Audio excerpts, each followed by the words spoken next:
Sell anything. That's the attitude. You can sell anything. Sell me anything. this fucking pen right here. Sell me that pen. Watch. Go on. Let me sell this pen. That's my boy right there. This pen. I'll sell anything. Why'd you do me a favor? Why'd you name down that napkin for me? I don't have a pen. Exactly. Supply and demand, my friend. See what I'm saying? Creating urgency. How do you entice an audience with something so mundane? This is a question that is essentially the basis of entrepreneurship. It's the idea that people can make anything, even if it's as simple as a pen, sound so intriguing that their audience, whoever it may be, has no reason to not buy it. And I'm not just talking about the entrepreneurs that go door to door to sell you some half-price vacuum or a box of Girl Scout cookies. I'm also talking about the ones in the visual medium. Movies, TV shows, video games, music videos, they're all created for the sole purpose to sell you something. Not necessarily a product, for the most part, but more or less an experience.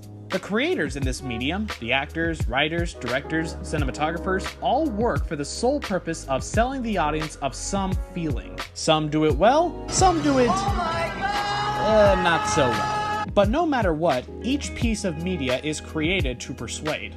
Now, I could go on talking about the techniques filmmakers use in critically acclaimed movies or TV shows, but you can already find that in videos from Nerdwriter or lessons from the screenplay. So instead, I'm going to be focusing on something on a smaller yet still highly effective scale. Commercials, or specifically, nostalgic commercials.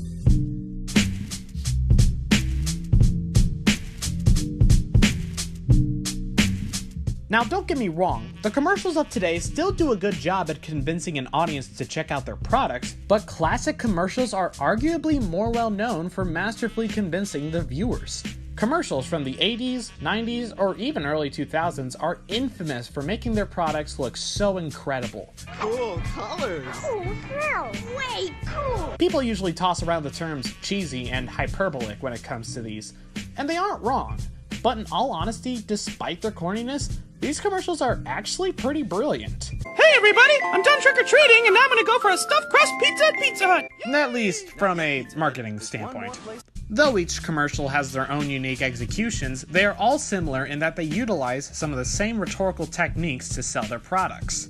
So in this video, I am going to analyze the emotional, logical, and contextual tools used in these advertisements and how they all play an effective role in enticing their audience. And because this is such a broad topic, I'll mainly be analyzing two specific commercials from Blockbuster and Netflix, just so they can be used as clear examples on why these ads work so well.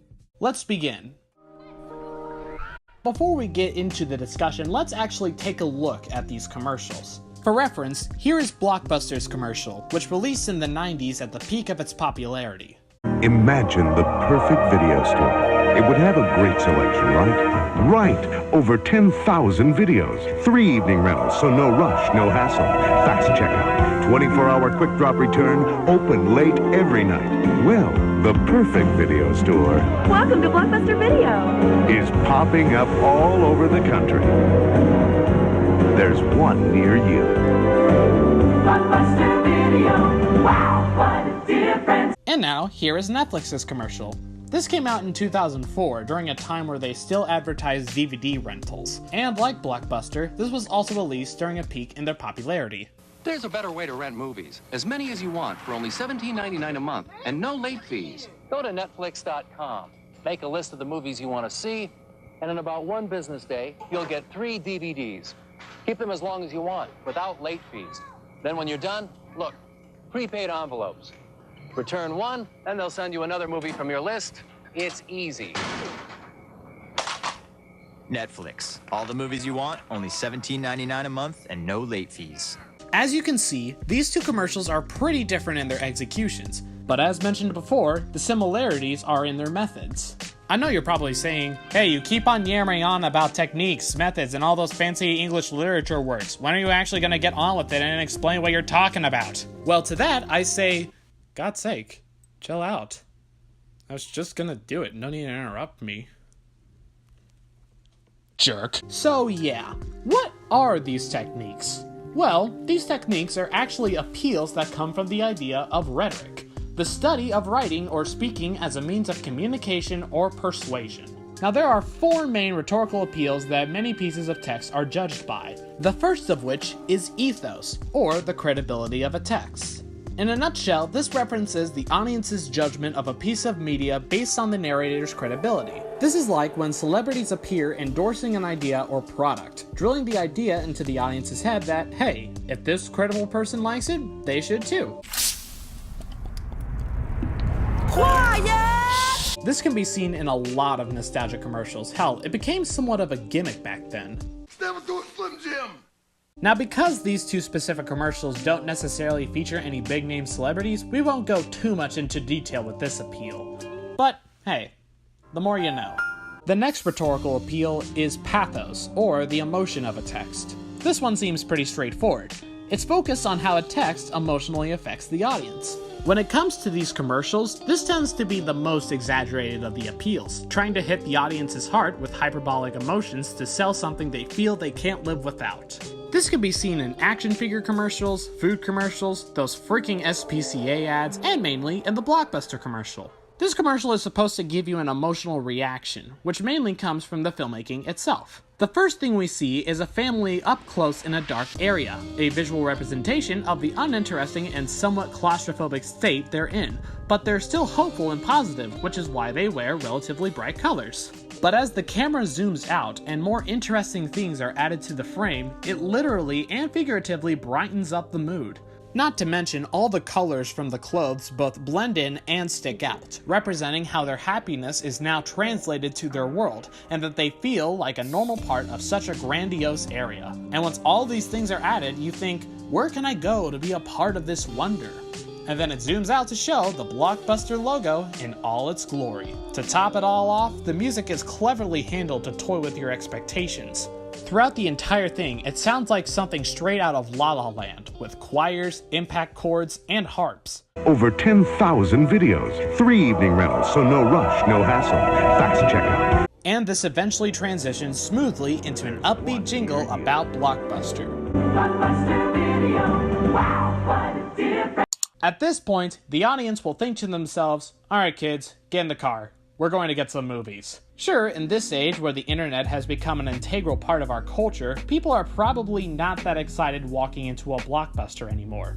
But back then, this was probably a magical experience, which I'll get to later. So yeah, commercials use this rhetorical technique the most, except for, funny enough, the Netflix ad. There's no grand cinematography, no music, and no spectacle production design. Just a guy sitting on a chair. But what it does use are a lot of facts in place of feelings, which not only makes libtard roaster Ben Shapiro proud, but also leads me to the next rhetorical appeal: logos. Now you might think to yourself, well, that looks an awful lot like the word logic, so it must mean the logic of a text. And you're right. This is where commercials will present facts, usually comparing their products with different companies, to convince the viewer to choose them because it seems the most logical. In the Blockbuster ad, their surface is described, but it's only brushed to the side and not very well remembered because they're too caught up in the spectacle. 24-hour quick drop return, open late every night. The Netflix ad, however, makes the information front and center. Nothing grandiose, just a man sitting on a chair explaining how the service works while someone in the background is trying to get into a video rental building. That's it. Sure, it's not the explosions, guitars, and Randy Savages contained in a lot of other commercials, but what makes it stand out is that it's short, sweet, and very to the point. It tells you the exact information you need to know about the service, how it works, how much it costs, etc. Go to Netflix.com, make a list of the movies you want to see, and in about 1 business day, you'll get 3 DVDs. The most exaggerated things in this ad is the background, the furniture on the parking lot, and the fact that they'd have some of those movies available nowadays. The creators of this ad could have made it way more exciting, but they didn't because that wasn't the point of it. You see, the Blockbuster commercial was more of an escapist fantasy that just briefly mentions how the service works. And Netflix wanted to strip away the glitter and happiness to expose what Blockbuster is infamous for: late fees. No late fees. I mean, late fees were the reason behind Netflix's creation, so it makes sense to take a stab at their service while also describing why Netflix's service is better than Blockbuster's.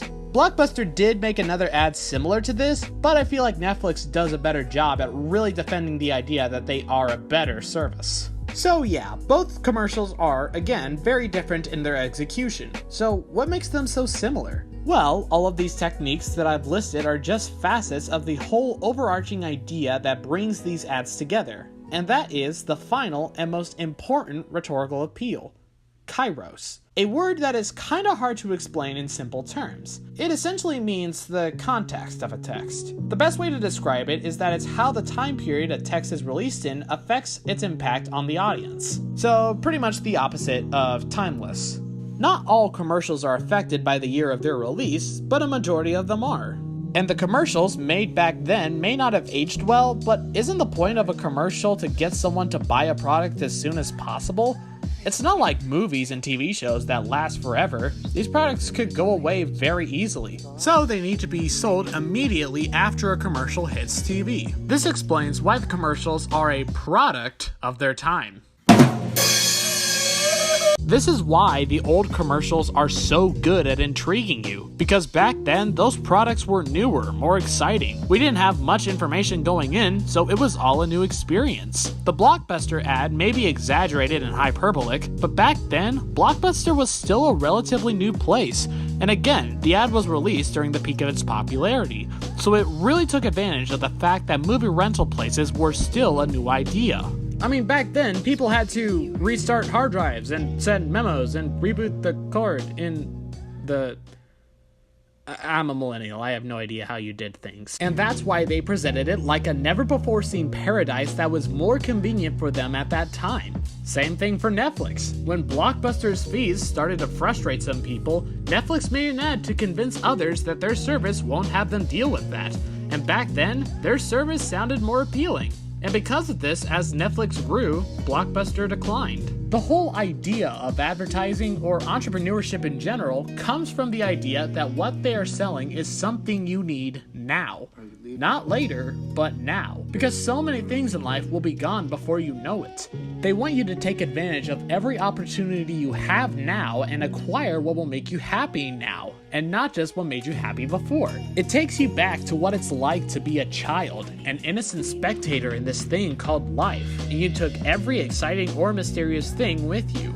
And they want to bring you back that childhood innocence you once had, because now we're all adults, and nothing is fun like it was back then. Again, everything will be gone at some point, so might as well have fun with the things you have and can have in the future. So, to answer that question, how do you entice an audience with something so mundane?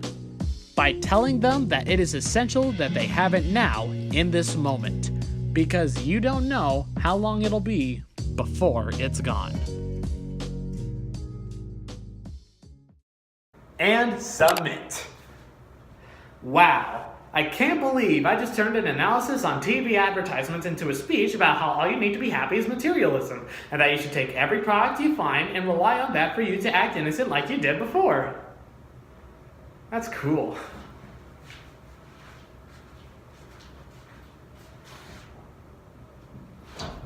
Wait, hold on, that's not what I meant at all.